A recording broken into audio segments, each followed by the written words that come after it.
a lot of flood, especially within the circle area, the area that many have tagged as ground zero with regards to this particular disaster that took place. I shared earlier on the show where I was on that particular day.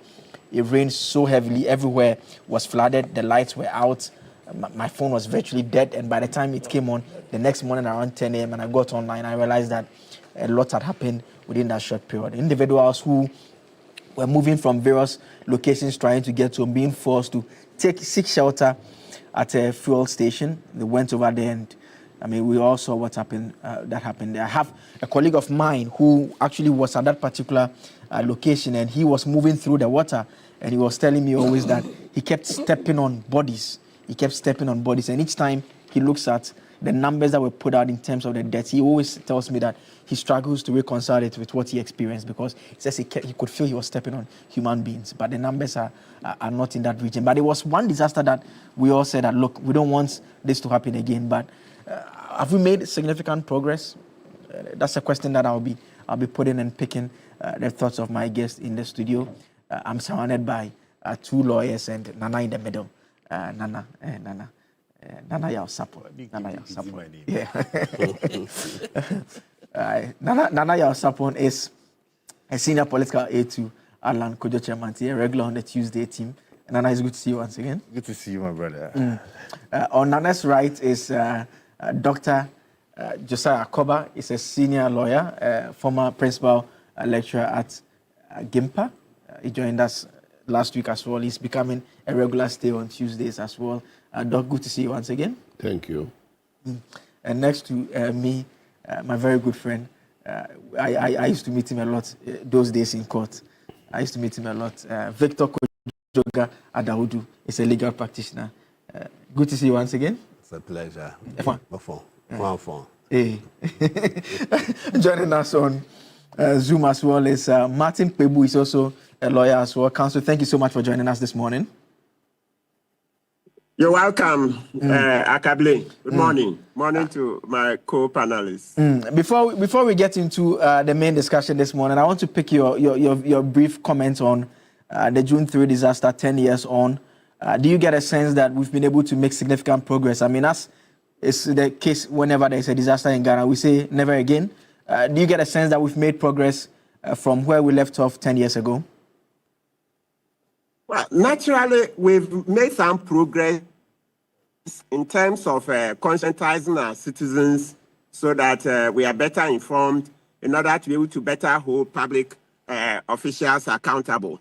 And then also we've made some progress in terms of getting the infrastructure, especially the Odo River, but not satisfactory. You remember there's this popular thing that every June we go into the archives and show that World Bank loan, how much? Over 100 million for Odo River.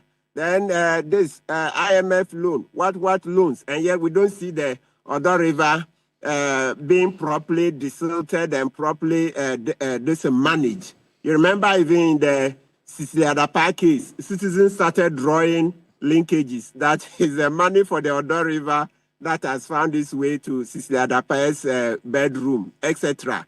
Right? And you can't blame citizens. So it's not satisfactory, but we've made some progress. The more citizens become engaged, and you see with the legal profession, there's an act that they are about to amend so that there will be more law schools. Hopefully when we get more lawyers, then there will be more activists, and then this country may make more progress. All right, I'll come back to you shortly for the main discussion, but let me come to the studio now and let me pick Doc's thoughts on this as well. And Doc, I have seen newspaper clippings from the Nkrumah era where parts of Accra got flooded and the founding president went around to tour those areas. I mean, I'm sure in your lifetime you've seen it happen so many times. And even this year, about 3 weeks back, parts of Accra so flooded. I know people who live the Kaswa area, the road, one part gets completely cut off. I mean, we don't appear to have a hand or a grip of how to deal with the issues surrounding flooding. Yeah. Well, I live close to the bridge that crosses the Odo River on the dummy road. Okay. Yeah. And anytime there is heavy rain, it's sad. I think that there are some fundamental issues, planning issues that we need to deal with. And unless we can get to that and make the difficult decisions that they bring along, we will continue to have problems. Last week I heard about the demolitions in Tema, I think. The Ramsar site. Ramsar site. That is the kind of hard decisions we have to make. And people are building on waterways, and you don't know how they got the permit. And when we have to confront the matter, as usual, we'll talk about doing so with a human face yeah. and all that kind of stuff. Or until we actually confront the fundamental problems, be it the way we plan our drainage systems, people building on waterways, building too close to the river beds, and all those things have to be dealt with so that we can nip this in the bud. We can solve this. Otherwise, the disasters come, we lament about them, we do small fixes here and there, and then we wait for the next one. Yeah. I mean, Nana, we can definitely expect more from government, and it's not for want of trying. Council made reference to the investments. Almost every budget cycle, huge amounts of money. Either we are desilting or we are constructing new drains or we want to relocate people. But it appears it's either we are not investing the money as we ought to, or we are just not getting the desired results. Complete. Thank you very much, and a good morning to your viewers and my senior colleagues here. It's difficult when you are sandwiched by lawyers. You are protected. No. There is a disaster. You are being protected. They lead you to where they would have to rescue you. Anyway, so June 3rd, actually, it's anytime it's June, the memories would replay. 154 or so lives being lost is no joke. And if you'd recall, the whole of Ghana became standstill. And we kept asking ourselves questions. And the questions we kept asking ourselves are questions that are being repeated today. And you can check through all the news portals, and you can listen to all the political discussions that will be held today. We would repeat whatever we did say 10 years ago. You're talking about budgets.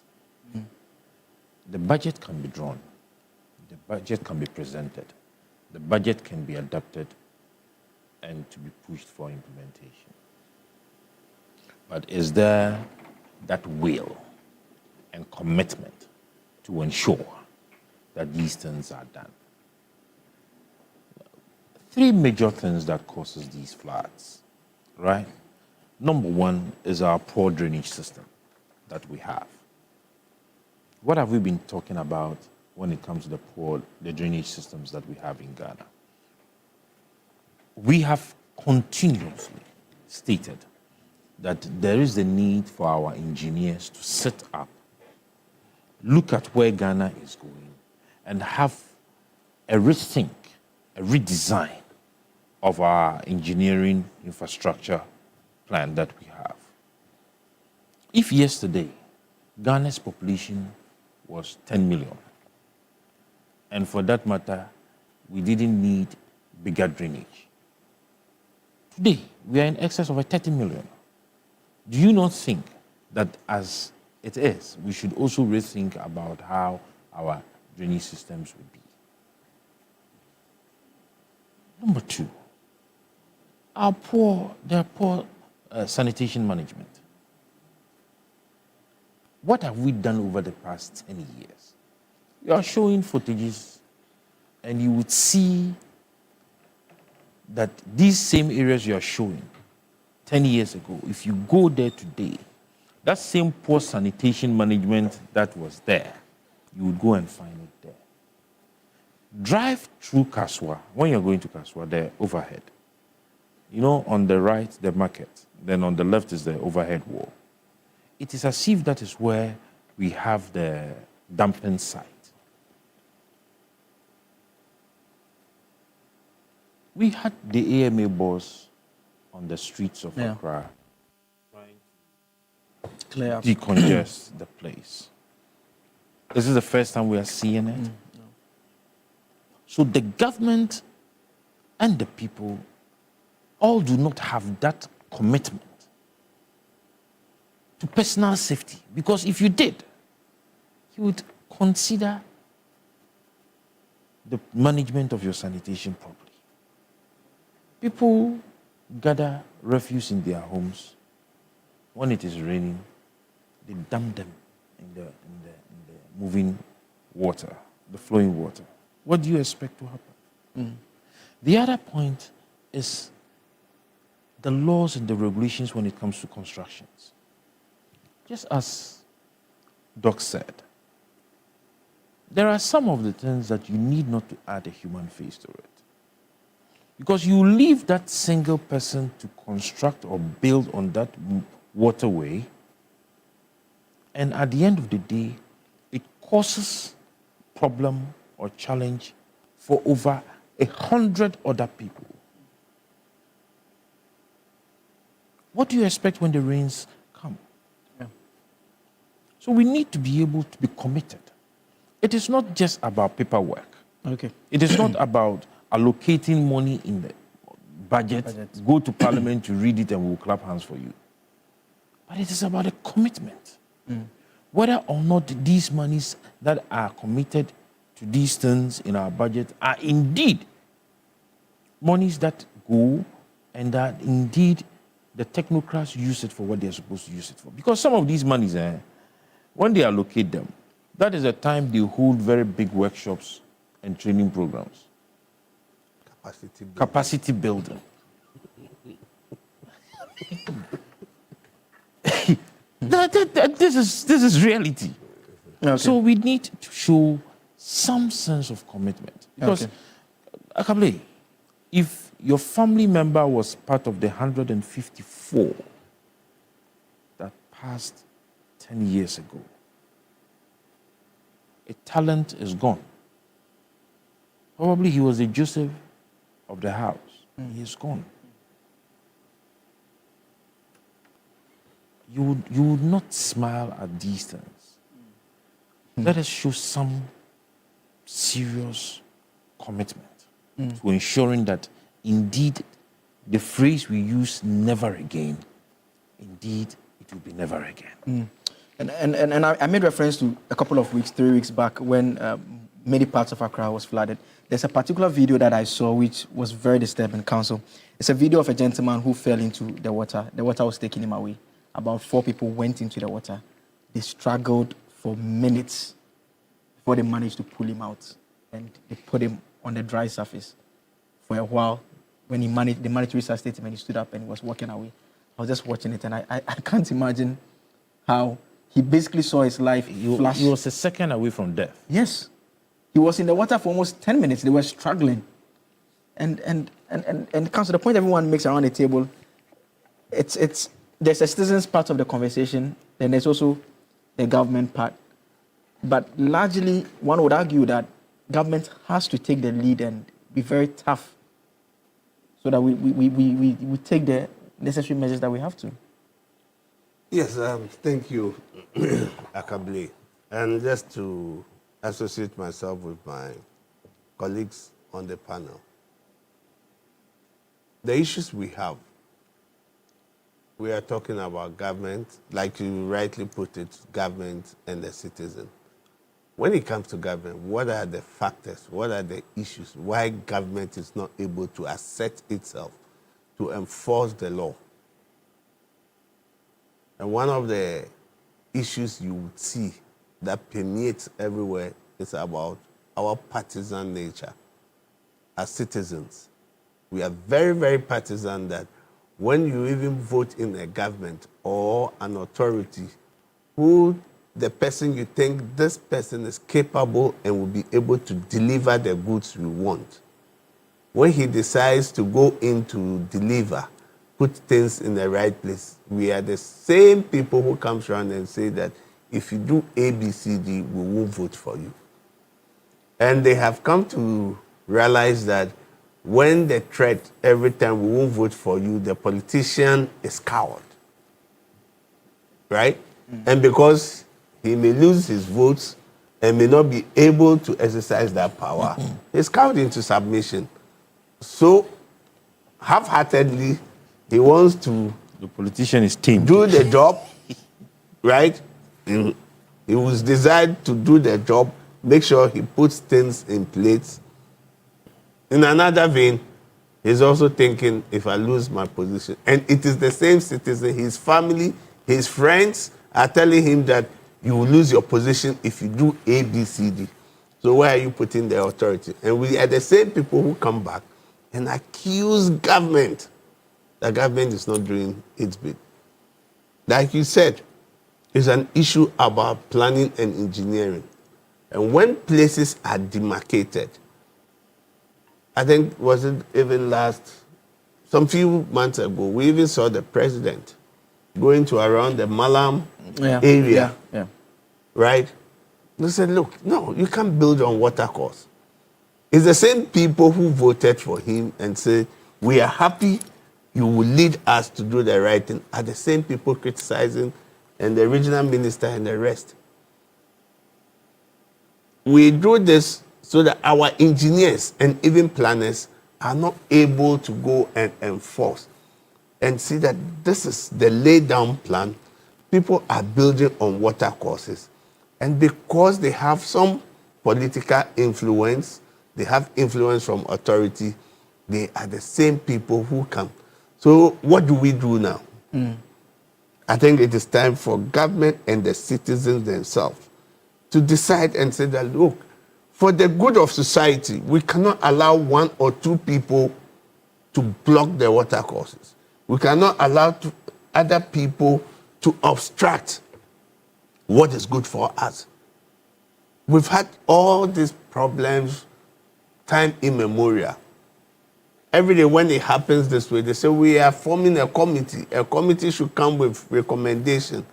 I remember the Dose committee was formed on the heels of this flood, the 3rd June. Yeah. What has become of the recommendations of the Dose, Justice Dose committee? What has become the issue of people who had to be compensated? Were they compensated? I know my very good friend, my junior, Ayeni, Samson had been following some of these cases in court till date. If he had got judgment and the rest, then I don't even know. But he's been following. People have been maimed. People have lost their loved ones. And the lip service, never again. It should not happen again. But we are the same people. For me, I think that it is time that, yes, we must sensitize the people, we must educate them, but let them bring them to the table. Let them bring them to the municipal authorities and the rest and say, within this community, these are the problems we have identified. Call the town hall meeting. What do you think we should do? These are the measures. Let they themselves impose the punishment. Let they themselves say that, yes, we've seen that this building must go. Okay. If it's a collective decision from the society, from their own people, when you go and you are demolishing, but if they themselves decide that we don't want it, and we want that building and others to be on water course, you also tell them when the eventuality happens, there's flood, don't call us that we should come to your aid. I think sometimes let's put it before them that this is what you're doing. Yeah. It is wrong. This is how we can resolve it. Okay. And you are blocking us that we should not resolve it. When the problem comes, you are in there. Not that to come and say, oh, we should be humane. We should be humane. Let them face the music. Okay. And once they face the music, I can tell you, all communities will rise up and say, we don't want what had happened. If we do this, government will not come to our aid. Okay. You know, once you put these sanctions, people know that this is what will happen to them. Look, it's about planning. Look at Alaju. We used to have floods in Alaju way back. But when I think the Kufuor government came in, constructing that big drain, the storm drain, it has become a thing of the past. I'm sure that's why we were talking about the Odo River, that you have to distill it, what it is being done. We saw it being done, not even government, the engineers and planners, on the heels of this June 3rd. Yeah. Some substantial work was done. But you know, the same politics, we said, why can the private person come and be doing it? Why he's not benefiting from it, he's not being paid, how can he come in? Now it comes to government. Government also complains that I don't have the resources to do it. Yeah. So what kind of people are we? Okay. What kind of people are we? I think we need to reflect and let government be bold to tell the people, these are the problems, these are the recommendations we've made. If you want it, we will help you to do it. If you don't want it, when you are in trouble, never knock at our doors. All right.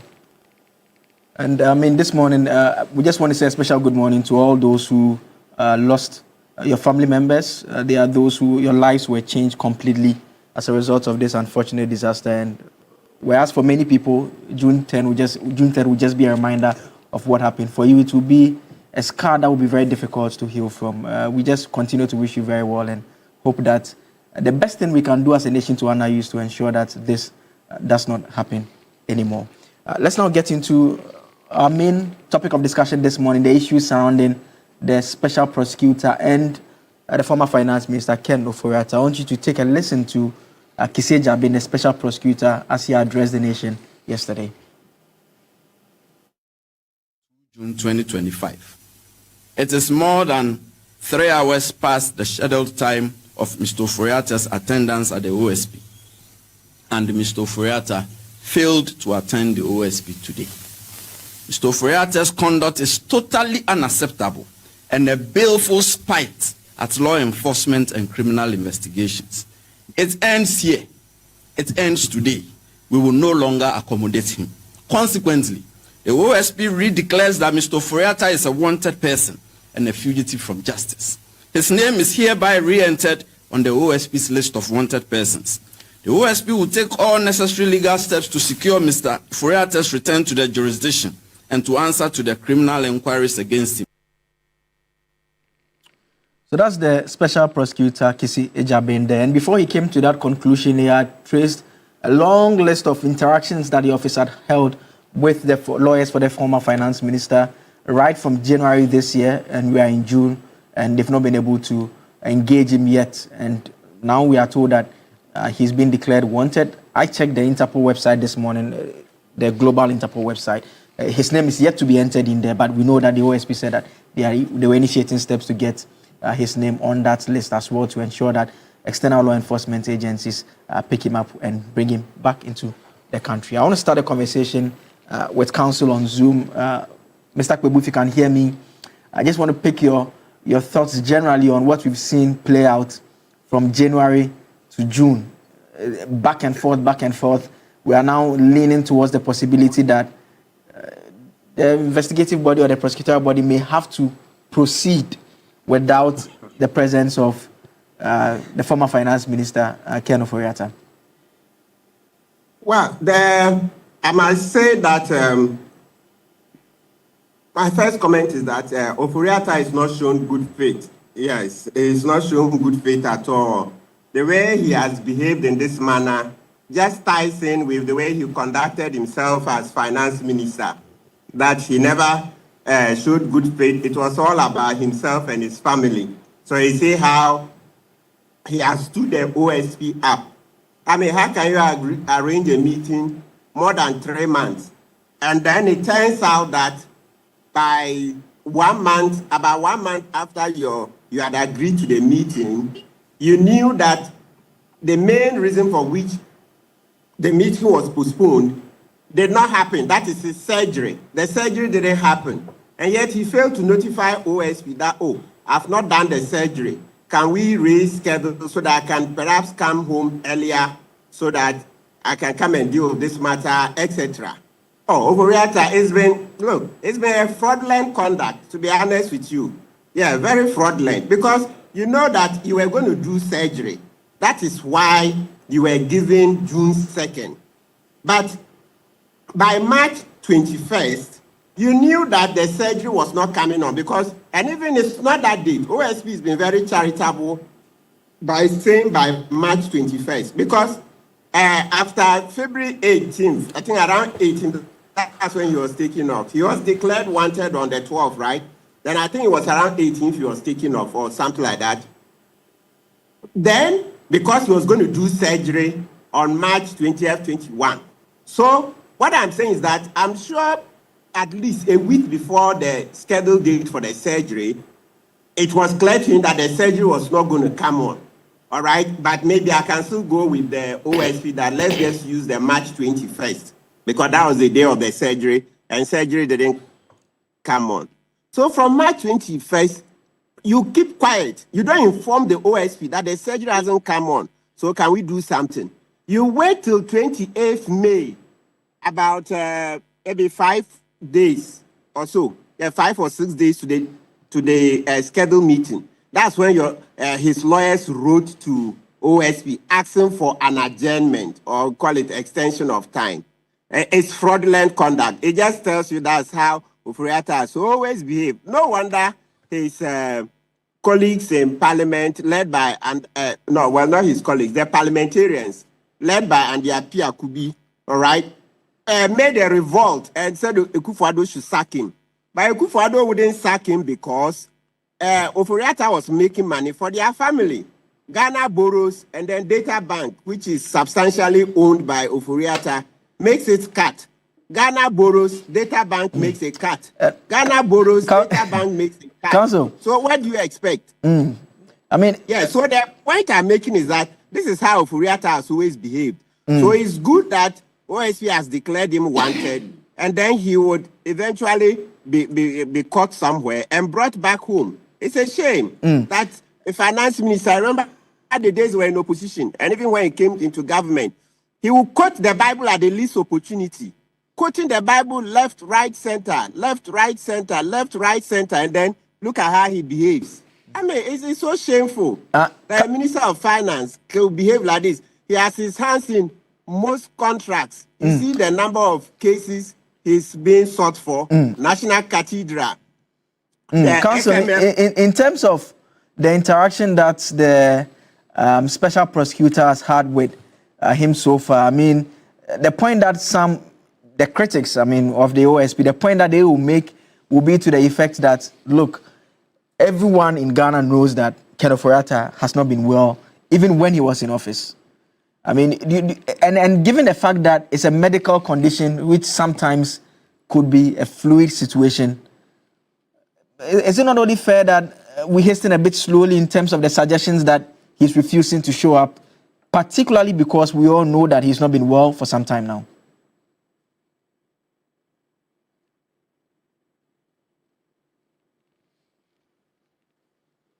I think you'd have to unmute, Counsel. Yes, and the question I was asking was about the fact, given the fact that we all know he's not been well for a while now, and medical situations are fluid, is it not only fair that we hasten a bit slowly? No, I say no because he has not been able to prove to the OSP, okay? He has not given OSP sufficient evidence for OSP to see that his condition is serious in such a manner that he is a travel risk. He cannot come to Ghana and answer. He doesn't have, let me call it match fitness. I would say match fitness. The one legally we will call it fitness to plead. That's to say he's not well enough to be able to go through legal processes, right? He has to show with evidence. Why is he hiding his medical evidence? When you hide things like this, and because of the way he's behaved in the past, you see, OSP said they don't believe him. You see, because of his previous conduct and how he behaved in government, asking for contracts left, right, center in a manner that is corruption. So nobody will believe him. They say it's because of mischief that everybody has a name. So when you look at his past conduct, and then you look at what he's doing in this case, then you see that, oh, he's just on a tangent to deceive the OSP. So I can blame. In simple and short terms, he has not brought the evidence that shows that he is unwell to the extent that he lacks fitness to plead. I mean, how do you reconcile that point with the fact that before he left the country, there had been a change in government, and he wrote to the new chief of staff to inform the new chief of staff that I'm leaving the jurisdiction in the event I'm needed. My lawyers are available. Basically informing the new administration that he was leaving the country, even though he was not under any obligation to inform them. That cannot be said of someone who wants to hide behind his ailment and not show up for law enforcement agencies. Akable, yes, that's I agree that he had a strong point in the first case. That's the first time OSP declared him wanted. I stated that no, I disagreed with the OSP because of what you just stated. That is to say, when he was leaving, he informed Julius Debra. So it was incumbent on Julius Debra to inform law enforcement agencies, because we all knew that Ofori-Atta would be the first person to be held accountable because of the numerous bad deals and corruption cases he was involved in. So it was, basic that any child would know that once there was a change in government, the number one person to answer questions must be Ofori-Atta, right? Yet Julius Debra sat on that information. So I made it very clear that the first time, Kissie Jabin declared him wanted, I said that was wrong because he didn't flee this jurisdiction. He made Julius Debra chief of staff aware. And Julius Debra has many staff. Chief of staff, he has many staff under him. So how busy was he that this thing could not be circulated to all the law enforcement agencies? Hey, are you looking for Ofori-Atta? He says he's traveling. So based on it, that's one of the factors. I said no, it was wrong for OSP to declare him wanted. And that was my opinion. I said it right from the get-go, and throughout the conversations, I never changed, because once he notified Julius Debra, chief of staff, before traveling, and Debra didn't do anything, the whole matter was on Debra's head, right? But we've moved on. How many months on? From January, this is May. And like I keep repeating, he was due to do surgery 20th, 21st.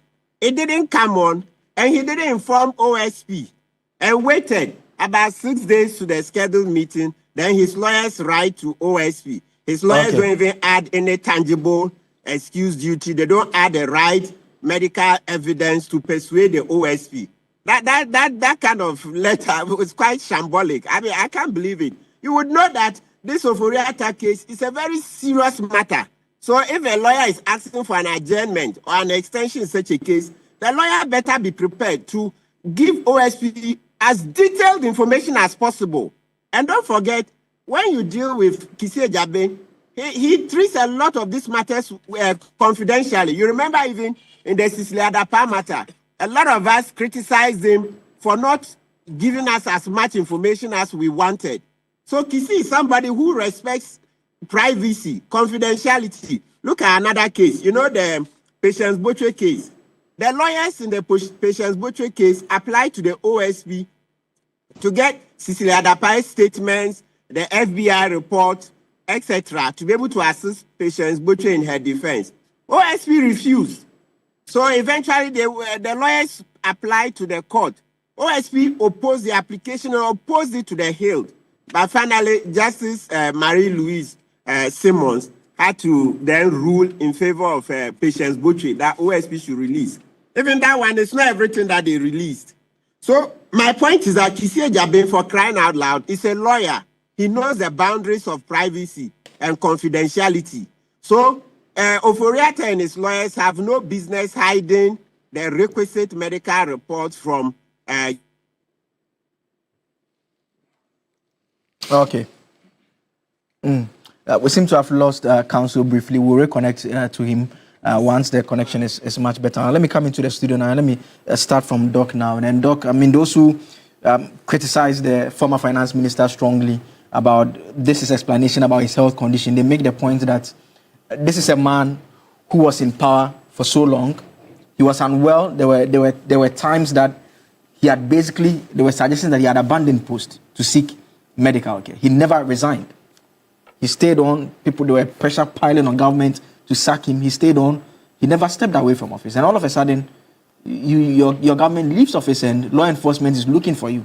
And now the same medical conditions or the same medical reasons, not necessarily the particular ones, that people you had relied on to, people had said that resign because of that and you didn't resign.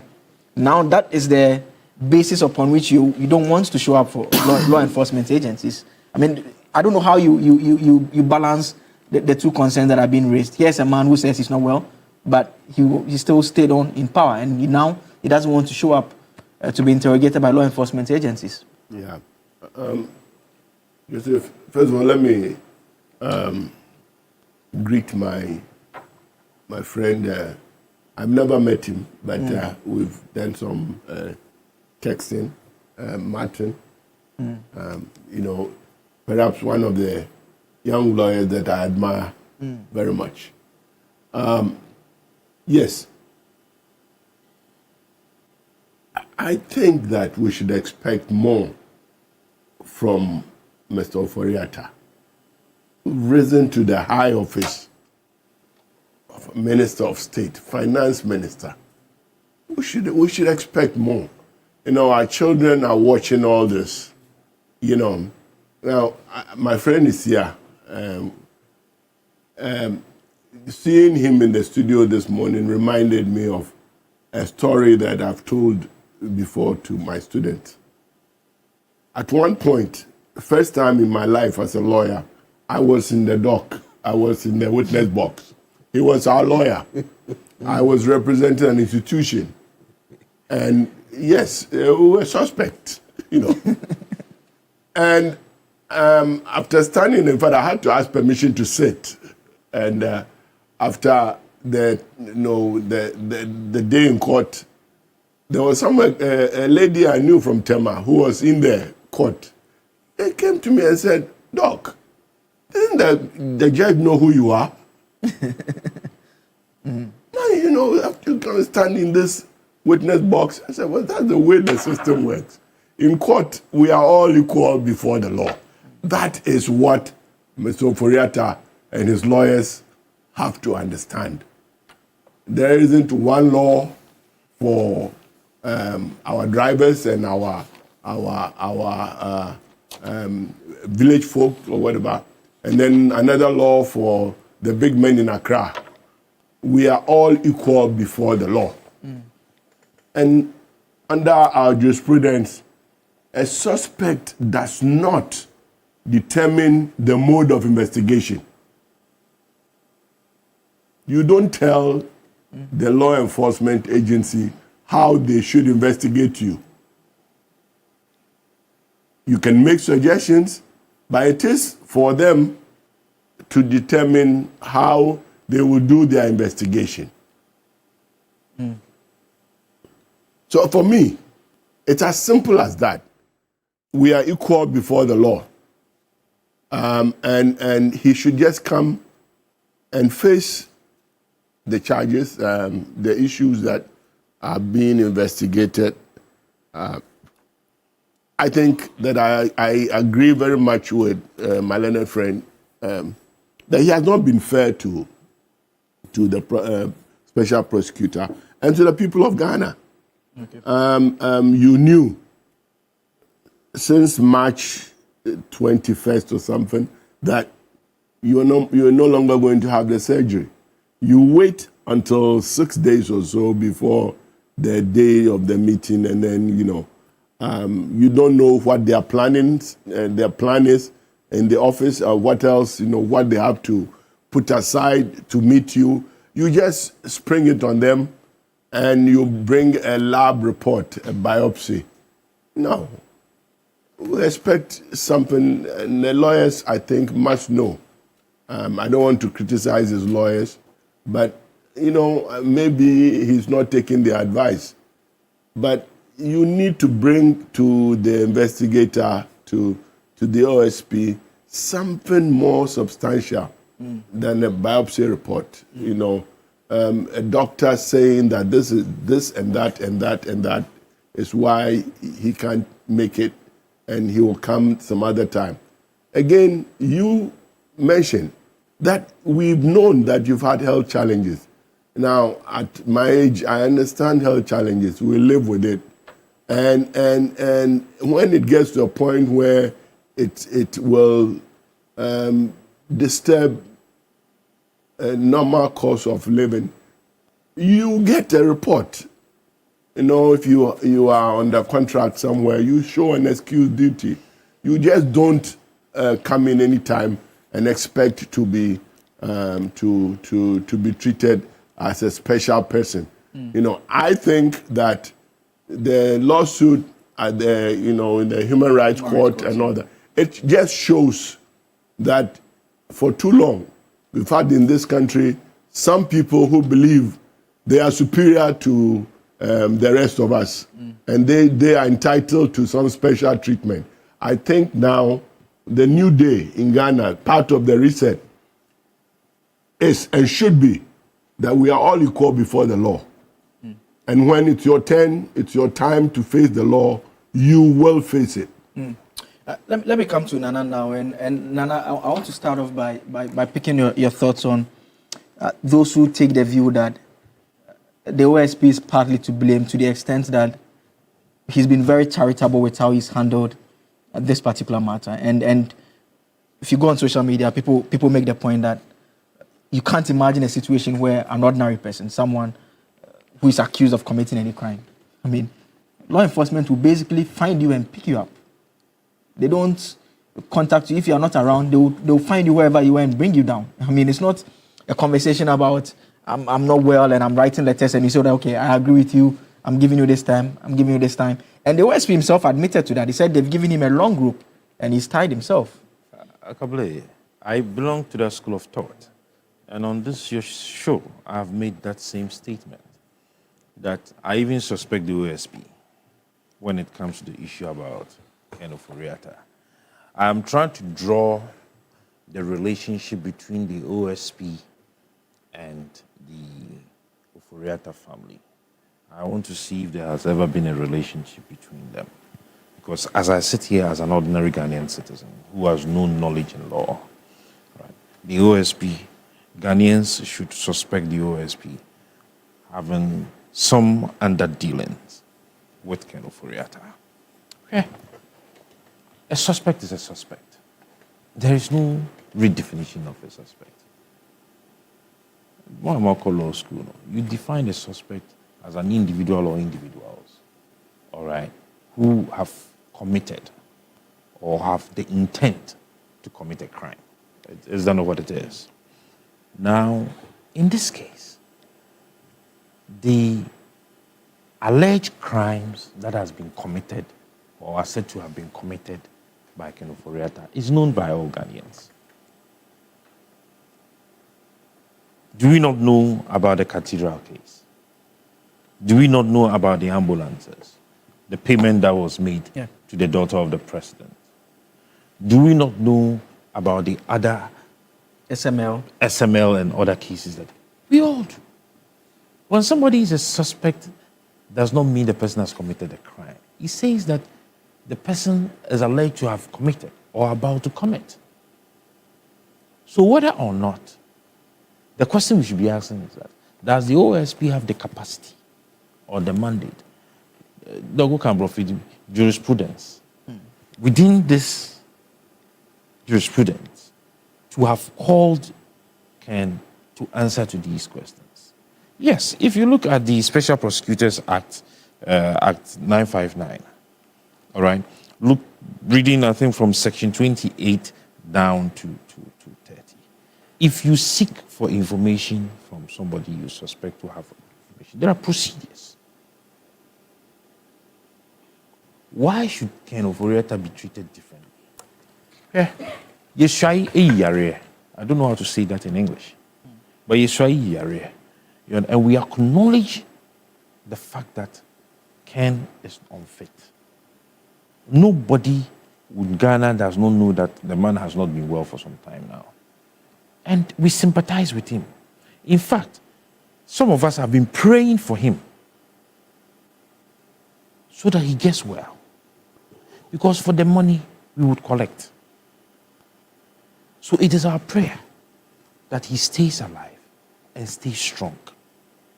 But in any case, he was very ill when he sat for hours to be vetted to continue his tenure of office as a finance minister. When the appointments committee indeed acknowledged the fact that he was not feeling fine, he wasn't well, his vetting took, I think, 2 days. Yes.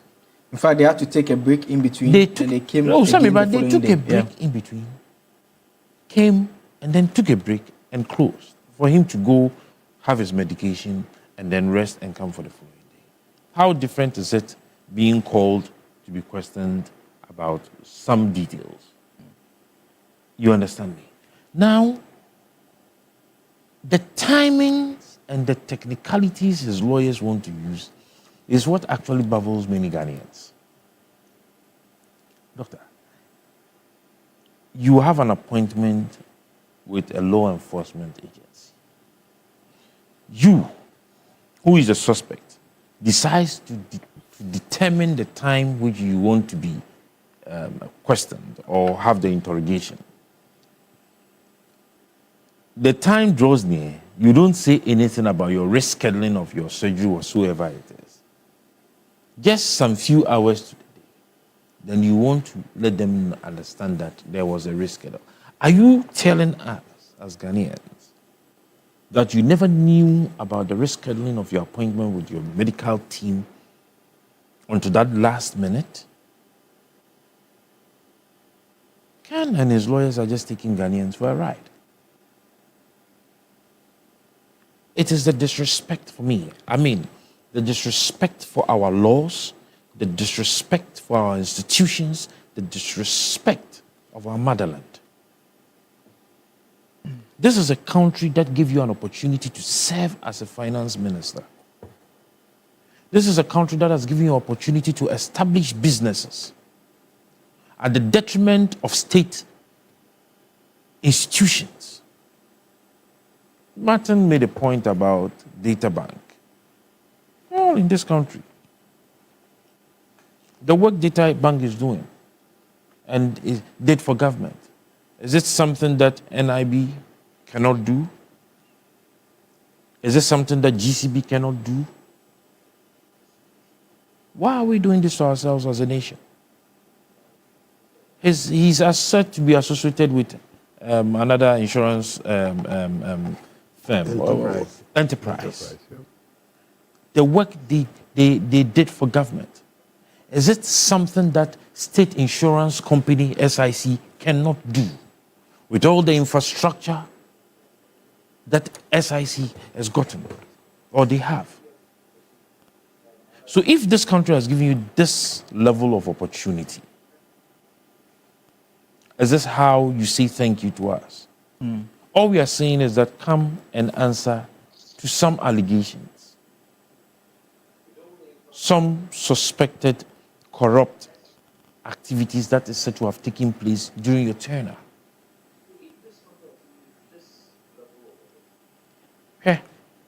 When you are ill, when you are sick, there are some levels that even doctors will not advise you to travel. Not even on an ambulance jet, because you are not stable. Is that the situation Ken finds himself? When you are ill and you go to the hospital,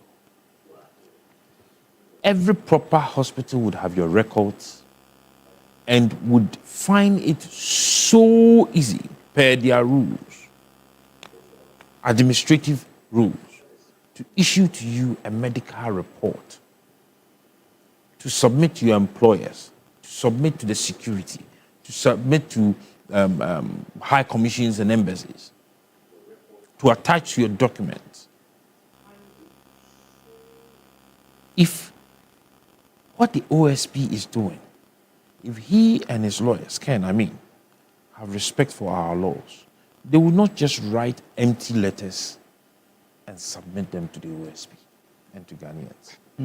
They will attach some documents to prove that indeed what our client is saying is true. And you see, the OSP should be careful, setting very bad precedent.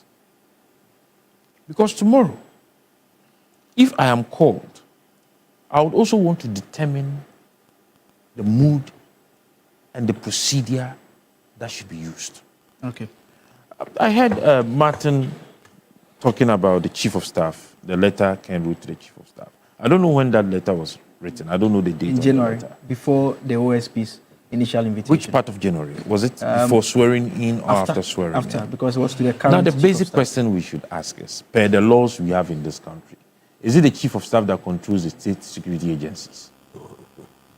Is it in the mandate, the work or job description of the chief of staff to control state security agencies?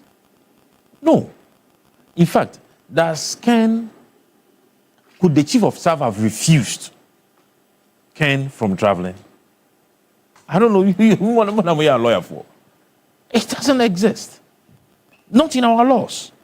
Okay. You understand? He was just playing smart and trying to be political and to draw in the office of the chief of staff and to an extent the president. So that today, where we are today, he can say that even the presidency knew I was traveling. If the presidency knew you were traveling, so what? Okay. No. If the presidency knew that you were traveling, so are you a minister of state? The chief of staff only controls per administrative descriptions. The current appointees. The current appointees. You do not need the permission of the chief of staff to travel. Okay. And the chief of staff does not control Yoko. He does not control OSP. He does not control Ghana Police. Okay. No, when you're okay, ask him, what I call law school. Is that what it is? I'll be surprised if we would want to admit and accept such an excuse that Ken wrote to the office of the chief of staff, and for that matter, the country knew he was traveling, and so if he is not coming, we should blame the chief of staff. Blame him for what? Is he the one who's supposed to go and bring Ken? If Ken, what motivated him to write to the office of the chief of staff to tell them he was traveling? He himself, he was aware that he himself would be a suspect in some of these corruption cases. And for that matter, he might be stopped at the airport. And so in playing with us, he decided to write to the office of the chief of staff. Okay. Please, they should spare us all those technicalities. That's why I'm not always happy when you sandwich me with lawyers. Because you see, a small case, they will play technicalities with it and try to find a way to escape. But Ken should know that if not for anything, the cathedral money there. Let me come to counsel and counsel. I mean, the OSP makes the point that they don't have any medical record, so to speak, properly that shows his condition. I mean, if you're a lawyer in the matter, I mean, we know that his medical records are privileged information. I mean, to what extent can you disclose it? Not to, because the person whose record it is would have to consent to it. We don't know whether he's allowed his lawyers to do that. So maybe potentially they are just communicating a summary of the condition. No, really. I don't think that it is an issue of the evidence. You know, because medical records are confidential, that is why the hospital or the doctors who are taking care of you will give you an excuse duty or make a report, give you a report that due to this condition A, B, C, D, this person must be given some rest, or this person cannot travel. But you see, in all this, for his name to be re-entered as a fugitive, it is self-inflicted. Why do I say it's self-inflicted? Now, the principle of laws, or one, is that when you are a suspect, you can decide to cooperate or not to cooperate with the agencies. Yeah. When you decide to cooperate, there is a way they will treat you. When you decide not to cooperate also, they know how to treat you. So for me, he has inflicted it on himself. Let's look at his conduct. And that's the conduct that demonstrates some bad faith. Even before he came into government, when he was the chairman of Data Bank, he had to resign. Why did he resign? Because of medical condition, right? They asked him that the stress is too much, so he willingly, voluntarily gave off. Now, when coming into government, he told the whole world that he was serving Ghana and without taking a dime. That's what we've been told. That as a finance minister, he's worked, he's never taken a dime. Yes, we appreciate what he has done. Now you are being held to the fire of accountability. Even when he was not well, the whole country knew. He was flown. And he was to be vetted, his appointment. It was quickly arranged for him to come. So why is it that he cannot now quickly arrange and come and meet the OSP? This is where the bad faith is. Right? I get you suggest that it's because of his conduct. That is why he makes the excuse believing it very difficult. Exactly. Because we had known all the time that even whilst he was in government, he had the same condition. He had the same condition. Unless they are telling us today the condition has deteriorated to an extent that, and once the condition has deteriorated, give us report and evidence to show. You know, even medical condition or this thing, it's not a ground for bail. When you are even locked, when you are locked, you are put in jail. Medical condition, it's not even a ground for bail. But if you have it, that's why I'm saying that you can cooperate with the investigative agencies, and they will treat you fairly. You can decide not to cooperate with them, and there's a way they will also treat you. Because the law gives them that power. And in all this, the OSP, does he have the power to declare him a fugitive? The OSP has. He has that power. He has powers of the police. He has power to collaborate with all other agencies.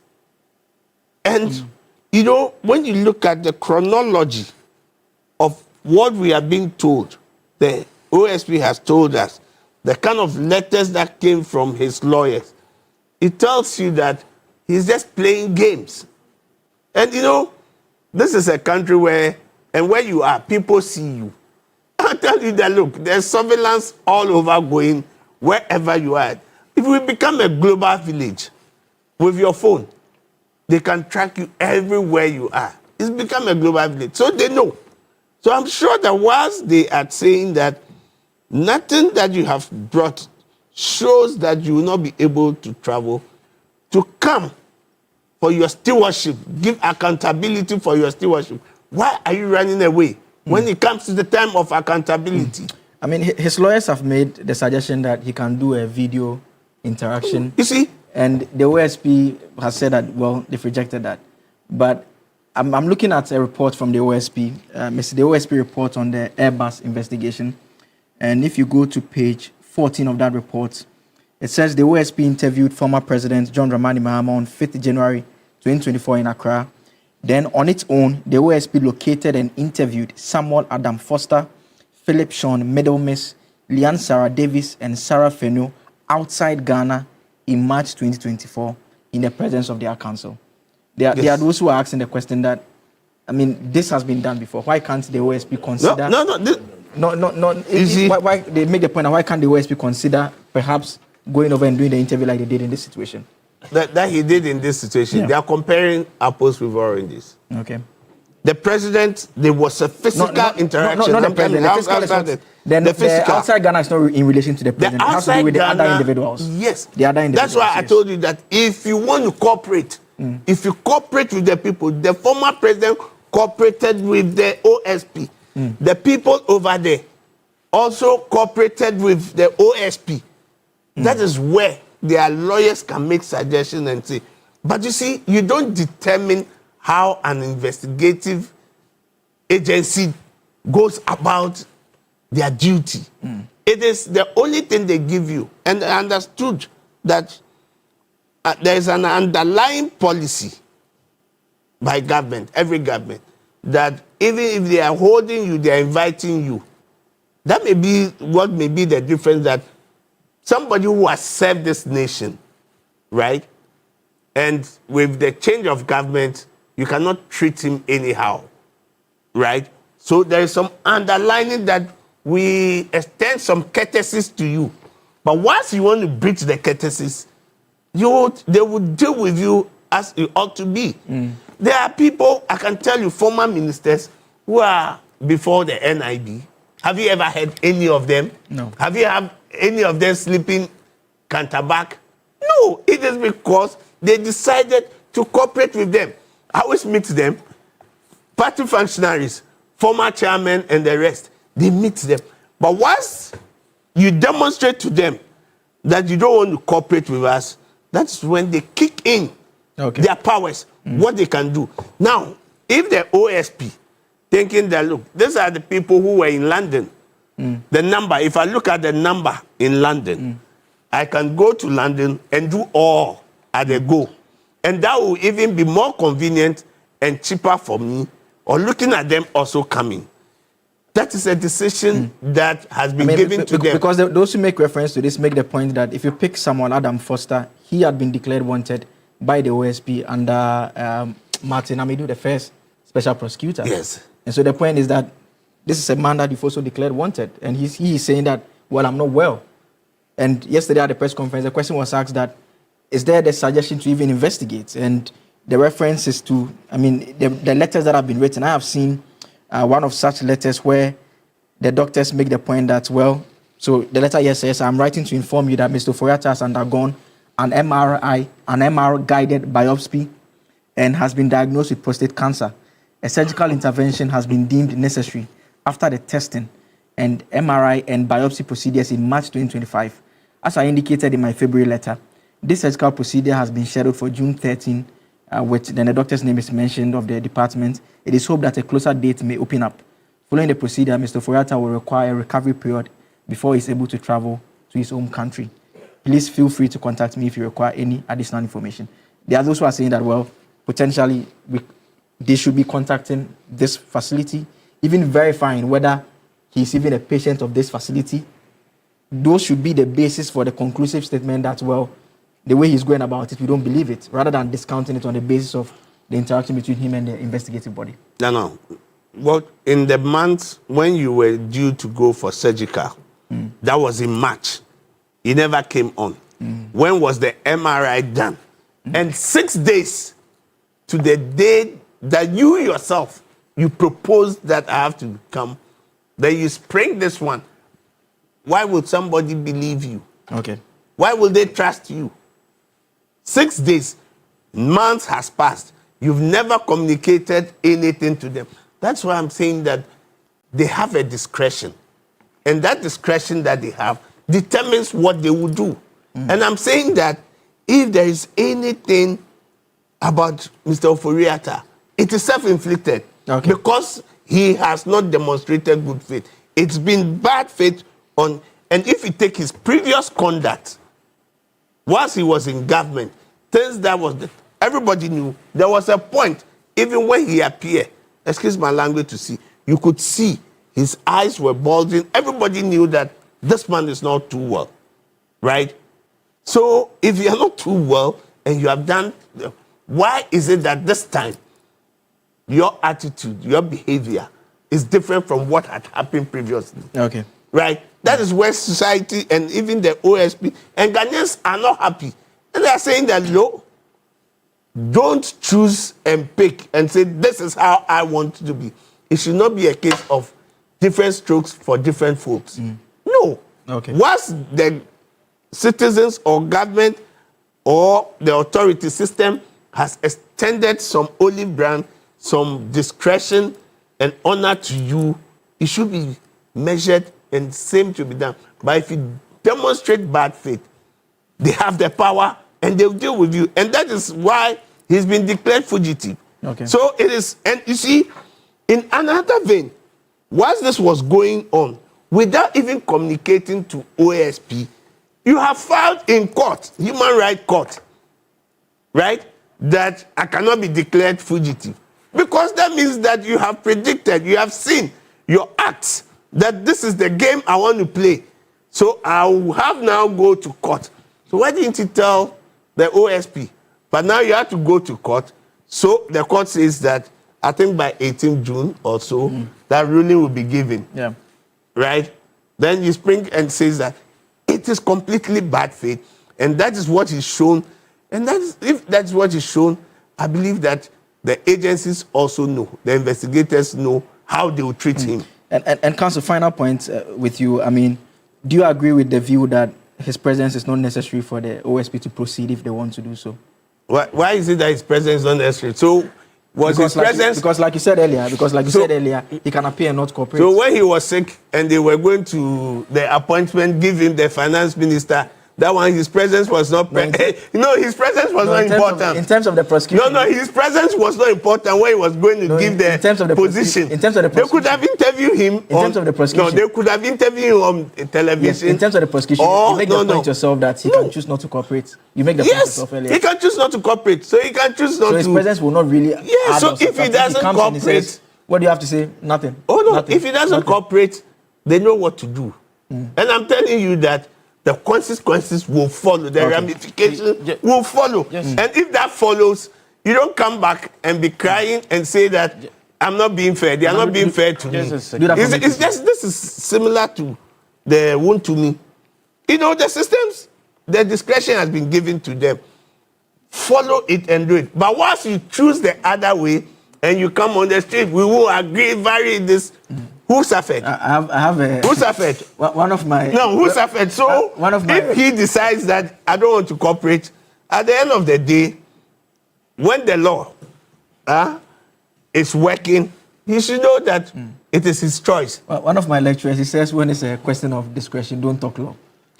No. See, that's the point. And as lawyer was saying, the agencies, how they work, just like the security people, when they want to cause an arrest, your history, okay, you the person, your history, the environment within which they find themselves, all right, your pronouncements, all right, and your actions determines and goes into the strategies being used or to be used, and determines the strategies which they would approach you with. Yeah. You understand? Okay. These are elements that they take into consideration before they take actions. So if you look at what Ken has done before, what his lawyers are exhibiting, and what he himself is doing from outside of the house, you are coming into the house. You need to do away with the theater work and do away with throwing of the stones. Because for where I sit, I think that the OSP ought to be able to take a more critical action than what he is doing now. Let me go over to Zoom now. Let me bring into the conversation Richard Kumado as we wrap up on the Ofori-Atta leg and transition very briefly into the last part of our conversation. And Mr. Kumado is a security consultant. And Mr. Kumado, I just want to pick your thoughts on this point in terms of your experience, because of your experience with intelligence gathering and investigations generally. What would influence an investigative or prosecutorial body deciding that, well, the only way I want to go about this is I need the presence of this individual that I'm investigating, and I insist upon it. What could be playing on the minds of the investigative body? No, so in a studio, I had discretions, but you can also say they have various options, and they decide which option to use at what time. Picking an option in an investigation depends on several variables, and it depends on the scenarios being played before the investigators. Declaring him fugitive and trying to use the protocols available to them by the Interpol, it means that they have agreed that law enforcement officers at all the countries they have listed and above will help them that at all costs, when crime is being investigated or there's a crime prosecution or crime investigation, and the core actor or the lead actor in the crime investigation has jumped ship or is not in the domain, then they will trigger this particular red alert. Then they will help them to bring him back. So it's an option the special prosecutor had, and he explored it. You remember he also said he could be tried in absentia. These are all options available to the special prosecutor. So we will need to wait patiently to see what he does next. But I don't think, from what I know and what has happened all over the years, he has done something that goes against abusing the right of our uncle, Ken Ofori-Atta. I mean, in terms of the investigative process, I mean, at what stage will the investigator decide that I want to engage a suspect? This is outside of the in-person one. The question being that, will it be the point that you've gathered enough and you are ready to proceed and you just want to confront the person directly with it, or it's still at the initial stages when you are trying to build up the case and you think that, well, let me just test the person's pulse and see how he reacts to some of the issues that I'm dealing with, or potentially even you could even get answers from him that will even render your whole investigation unnecessary at that point in time. Still, it's back to what we asked, or what you call discretion. It's an option we have, and we determine at what point do we engage the people physically, and at what point do we make some other moves that might be some touchable areas within the domain of the investigations or beyond.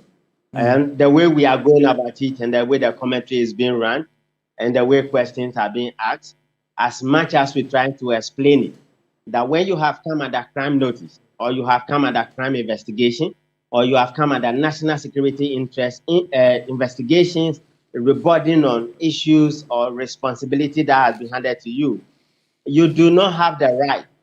You do not pick and choose the methodologies to be used, and you do not decide when to report and when not to report, particularly where we borrow this democracy from. That is the way it has been done all over the world. If we are changing it in our own peculiar circumstance, then let us say so.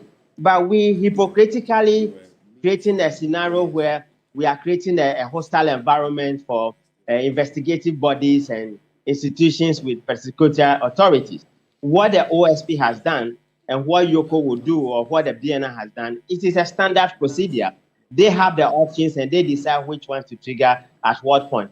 What we in the public domain should be interested in, whether his right has been abused and whether we have infringed on his right, because in a democracy, rule of law is key. And investigative bodies knows that whatever they do, the outcomes of it could be litigated in court, or it could be fiercely scrutinized. But where there are no fault, let's not create the impression that somebody has gone against Ken Ofori-Atta and they are abusing his right. Somebody just, I think that one of the counsel in the law just said to you, when you are sick and you are under crime investigations or you are in prison, it is not you who decide, and it is the investigative bodies who decide that. Whether he has written the letter to the president or the chief of staff, it is not them. It's not within their purview to decide what investigators to do and what they should not do. We have a responsibility, and we have courtesy, and we have been to school, and we know what is right at all times. So we should allow them to do their job. And where they breach the law, we'll come back and talk about it. Mr. Kumado, I would want you to transition with me into our final topic, in which I'll just be picking just brief comments from everyone, including yourself. And I want to start with you. It has to do with the issues surrounding the MPP's Ashanti Regional Chairman, who has been granted. He was granted bail. I mean, he was basically in custody for about a week. He was granted bail. There were issues about meeting the condition. I see you earlier publicly make the point about the compliance regime that investigators must meet. You say that they must meet investigative compliance, prosecuting compliance, and legal compliance at all time. I just want to pick your brief thoughts on how that whole issue has been handled by Yoko. If you can just do that briefly for me. You realize that back to options again, investigators can pick a crime suspect and put him before court on the same day. They can also pick up a suspect and put him before court on the second day. Because of the 48-hour rule, they can also go to court and say, we needed this suspect to be with us at all times, or we need additional hours or days. And if they persuade the court may grant them that. They can also do what we call put out the cases or the charges against Chairman Wontumi in the air. The fact that Yoko did not put up the charges against Chairman Wontumi on the first day when he was charged was not the reason why he delayed in coming out or going home. You realize that once he was charged, his lawyers were made aware and made known of the charges against him. By convention, investigation bodies and law enforcement agencies have the power to impose bail on crime suspects. And that is exactly what Yoko has done. There is a precedent in the case of Edubuahin where his lawyers went to court and asked for a review of the bail amount. And I believe that that was a reasonable option they should have taken. But because of their internal politics, Wontumi's case became, a scapegoat, and he was sacrificed on the basis of politics. And people then go out and accuse the investigative bodies. I think his lawyer said it all, that they did not infringe his right and they followed due procedure. And even though they did not exercise the option of putting him before court on the first day or the second day and putting out the charges against him, that did not mean that it was as a result of the fault of the law enforcement agencies. That's why Wontumi stayed a little bit longer. And there are reasons why crime suspects must meet the terms of the bill. And as we develop this democracy and we enhance the tenets of our institutions, it is important for public education and to create awareness of what each and individual, what and every one of us is expected to do. So that when you are being called to discharge your duties, you do not go behind the scene in the name of politics and blame some other people who might be doing their job legitimately. Thank you very much, Mr. Kumado, for joining us this morning. Richard Kumado there, he is a security consultant, joining us with his perspective on the two matters. I'm going to wrap up in the studio, very, very brief time for everyone, about 30 seconds to a minute. I want to start with you, Counsel. I mean, he was basically kept for a week, and some of your colleague lawyers are saying that investigative bodies, it's not sound for them to fix conditions that are onerous, and they end up violating the 48-hour rule. You disagree with that? I disagree with them.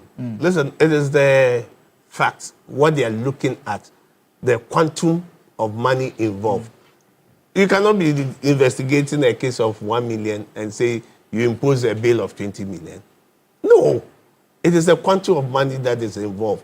And they couldn't meet the condition. Once they couldn't meet the condition, the only thing is that once they couldn't meet the condition, the other option was to go to court, which they chose not to do. But Wontumi became the victim of the politics, where all the potential flag bearers realized that it was an opportunity for all of us to go to show our face, and others to say, vary the condition on the altar of politics, not the law. Even people who are lawyers, are saying that go and vary. Instead of joining with them, it still comes back to professionalism. It's how you approach the investigative. Look, there was a former minister. He was invited. Even they took him, they arrested him. We went before them. Even the same day, we were able to speak, look at the things, open up, showed everything. That night, right, he didn't sleep there. We went home. Nobody had. It is because the way you approach.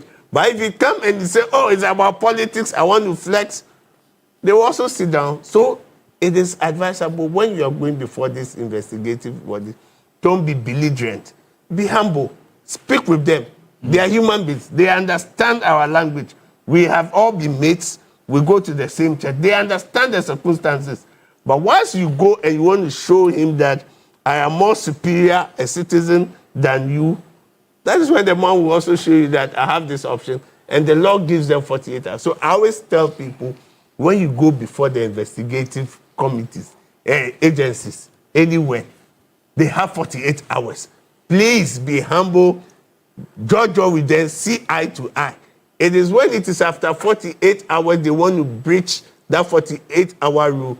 That's when you start to take them on and say, look, Chief, this is what the law says. I'm showing it to you. I beg you. Okay. I don't want to quarrel with you. I don't want to have problem.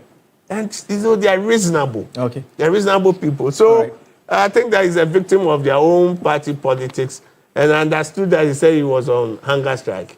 The lawyer publicly said that that was not the case and that they were taking good care of him, even though a legislator had suggested that he was on hunger strike. But the videos in Ghana, you want to be on hunger strike, you die.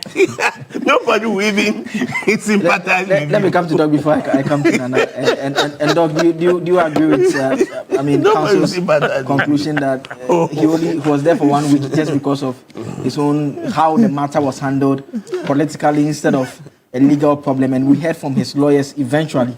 His lawyers say that they were dealing with the matter and the Yoko was being cooperative, and the impression that had been created by the politicians was not reflective of what was actually transpiring. You know, I know of a friend who was granted bail and they kept him for years.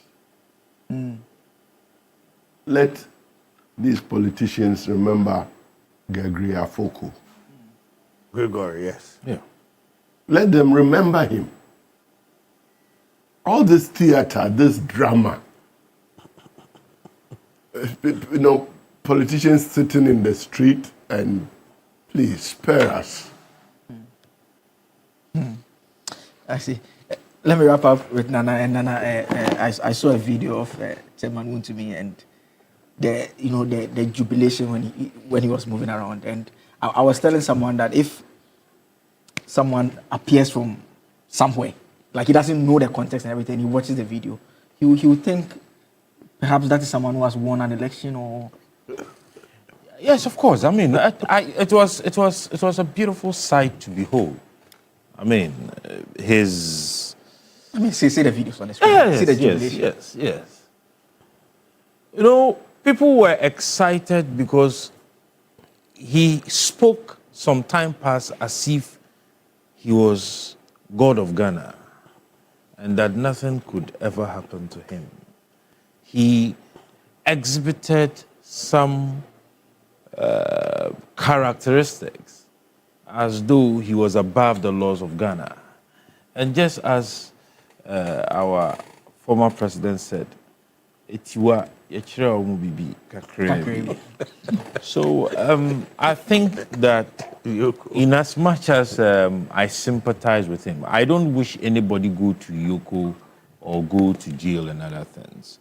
But this should send a clear signal to people who come close to authority and power that power is transient, what I say, and that the people who give you the power are people who would hold you accountable, and that you are accountable to the people. Hey,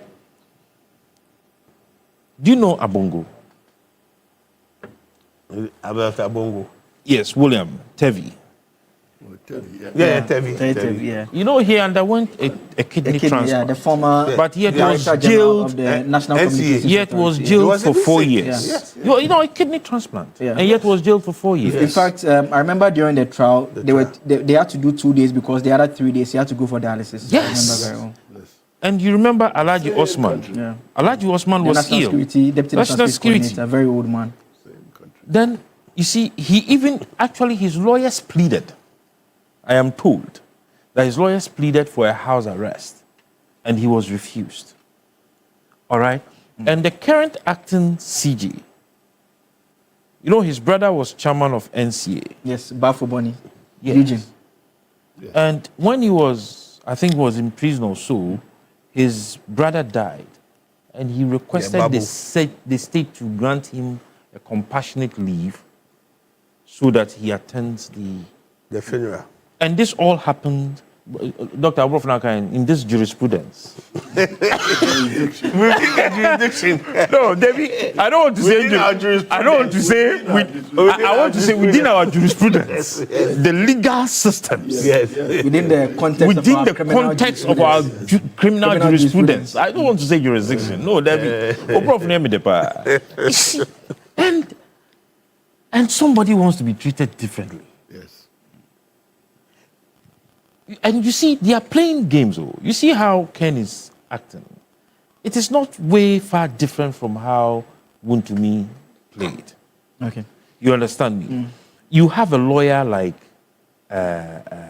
Ofori-Atta, who has practiced for a very long time and understands legalities. There is a difference between maturity and knowledge. And there is a difference between wisdom and practice. This was exhibited at the Supreme Court when the former Attorney General, who became Ghana's ambassador to Canada, what's his name? Ayikwe Otu, went to stand in for the late Sir John and one other person. You see, during the... Attacha also went over. And when Attacha also went, so you realize that the maturity and wisdom that was exhibited by the former Attorney General, was the Gaman, Ayikwe Otu, freed his people. But when somebody showed exuberance and too much of book knowledge, ended his people in jail. Yes. When you are picking a lawyer, think deep. All right. I guess my lecturer will say once again, discretion, no law. That is it by way of what time would allow us this morning. My guests have been Dr. Josiah Koba. He's a legal practitioner, former principal lecturer at the Ghana Institute of Management and Public Administration. And I was upon a senior political aide to Alan Kojo, chairman team of the Movement of Change, always with us on Tuesdays as well. And Victor Kojoga Adaudu, who we must find a particular day for so that he becomes a regular on the show as well. Joined us on Zoom earlier, we had Martin Pebu, a legal practitioner. We were also joined by Richard Kumado, who is a security consultant as well. Thank you so much for joining this segment of the show. Stay tuned in. There's a lot more to discuss on the new day.